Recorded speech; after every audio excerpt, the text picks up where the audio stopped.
Really? Even with my hat? Okay.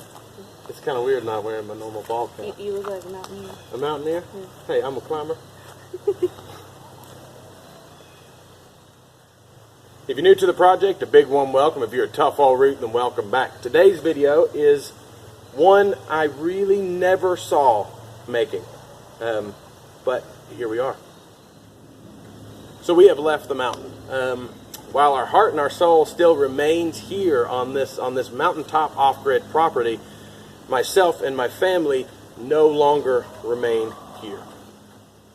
So basically this place has transitioned from a living arrangement to a project. We are now going to be working on this place full-time and living somewhere else. Yes, as you can tell, it's not finished. And whilst we were comfortable here, right? I mean, off-grid is totally doable. I mean, it is absolutely doable. We have done it multiple times, and this one was by far the best experience. And if we can do it, anyone can. Which is not to say that us moving means we're not doing it. I'm not 100% sure what we're going to be doing with this piece of land, but I know that we're going to finish it. No matter what happens, we're going to finish it. We got to make the house done. We got to do some videos in it. Y'all got to come in and see it. Lots and lots of work still to be done on this property, which will not cease. We're just adding in a whole bunch of other work at a different place. But you know, that's really one of the key points that I wanted to bring up in this video is malleability. I think that's a word. Mm-hmm. You know, the ability to be malu or manipulated, I guess, is really, really crucial, right? A lot of people may call it faith or whatever. I think just the term malleability can stretch across so many different subsets of people. Is that just because you don't understand what you're doing, you have faith that it will work out and that it'll become apparent later, which it absolutely did. We have only been moved out 2 weeks? Yeah. 2 weeks? And it already has proved worth every bit of mental stress and physical exertion involved in moving the project to this new location. So I didn't want to leave, right? I did not want to do it. I was manipulated into doing so, but I you know, really just the wind of the world, right? If you're not able to be flexible, or maybe even a little bit crazy, you'll miss a lot of fate, a lot of that which is planned for you that you don't have any control over. You can miss out on it, right? Like with Hamish's birth. We gave birth at this new location or whatever. We were there whenever birth started, and we barely made it to the doctor. And I don't want to get into it too much because it is kind of a heavy situation. We would not have made it there if we were living here at that time. And whilst the next part of this is really, really heavy, Hamish came out with his cord around his neck, right? And there was two doctors, both of them women. I guess that don't really matter, but either way, trying to paint the picture here. You know, I noticed when his head came out first, I thought, well, that's an interesting color. I don't remember it being that color, and it was just a flurry of hands, and those two, it was nothing to them. It was literally nothing. They had done it a million times, and the problem was fixed like that. Had we been here and had been giving birth in the Jeep, I don't know that I could have handled that. I'd love to tell you that I did all my research and that I'm a birthing mamma jamma here, but there is a very strong possibility there would have been 3 people here instead of 4. So, instant light shed on the situation. It was instantly obvious why this happened, even though we didn't know it prior. Now, there's a lot of mixed emotions with leaving this place.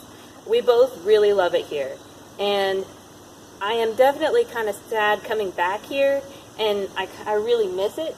but at the same time, I feel like the other place presents a lot of other good opportunities and good points. Not only for us, but for the project as well. Kind of like that video, You're in Luck.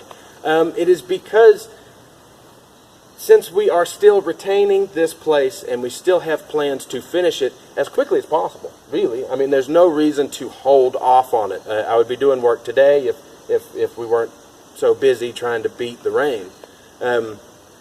It just makes the project bigger, right? So not only are we going to be able to film here and bring y'all in, because, you know, as a husband and as a father, I need to be extra careful. We'll just leave it at that, you know. I have to think twice, act once.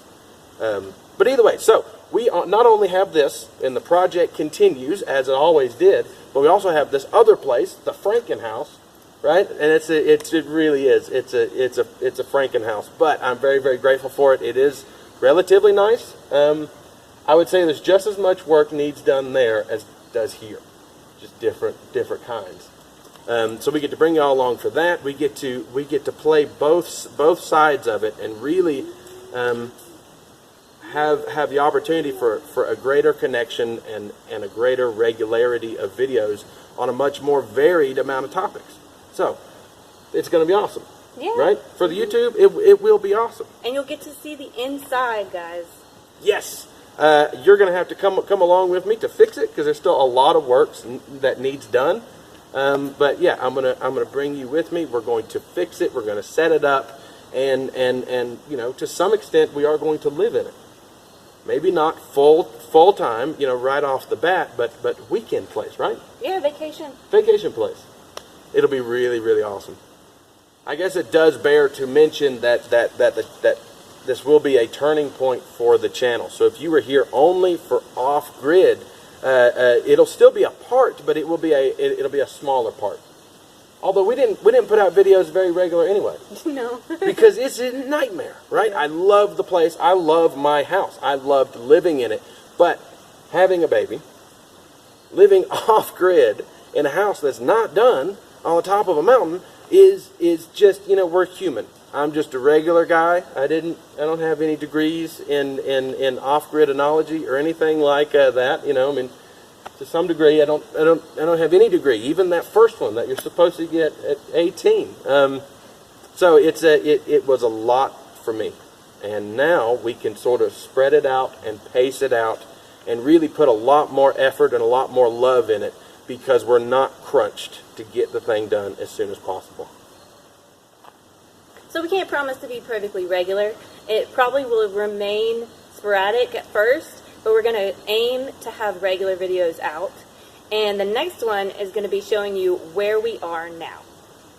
Yes, Frankenhouse, right? I mean, that seems like that's the best term I can think of. Whatever's in your mind when I say Frankenhouse is probably exactly what the deal is. But it is nice, you know. It is complete. We can. Once we get everything settled and all our books on shelves and you know, really just get the place turned into a home, we can invite y'all in and you get to see the deal, which is something we've never done on this channel before. I've never been able to let y'all in the house, and now you get to go into 2 of them. So rock and roll, boys. You know, buckle up. Can't say it's going to be like groundbreaking, lightning in a bottle type videos here, but it is going to be a big change for us. Very, very big change. So that is it for now. Just sort of a situational update and why the thing happened and why it is good, even though at first it didn't seem good. If you like what you saw, hit that button. If you're new to the project, hit that other button. If you want to help support the project, there are links below. I would encourage you to turn on your notifications so you can see Frankenhouse first, and we'll see you next time here, Deep in the Woods. Of course, it's going to be like this giant plane. You can't hear anything here at all, except for when the planes come.